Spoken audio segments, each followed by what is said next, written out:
The US is planning a major new defense system called the Golden Dome. Next-gen shield designed to counter modern threats like hypersonic missiles, stealthy cruise missiles, and drone swarms. Think of it as a more advanced version of Israel's Iron Dome, but scaled up to protect not just cities, but the entire country and even US forces overseas. Warfare has changed dramatically. Cold War-era systems aren't enough against today's fast, unpredictable threats. Nations like China and Russia are rapidly upgrading their arsenals, and even rogue states have access to advanced tech. In response, the US president has directed the Pentagon to build a layered defense network, the Golden Dome. This system won't rely only on ground-based interceptors. It's expected to include space-based sensors and possibly interceptors in low and medium Earth orbit. These satellites will detect missile launches in real time,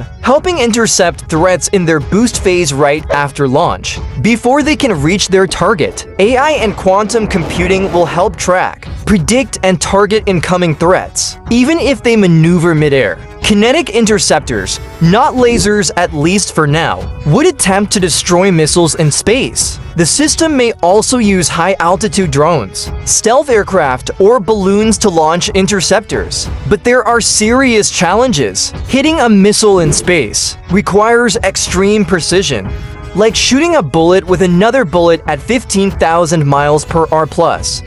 Rivals like China and Russia are developing their own space, weapons, and anti-satellite tech. The Golden Dome is ambitious and expensive, but it reflects a new era of warfare, where speed, intelligence, and space-based defenses could decide the outcome.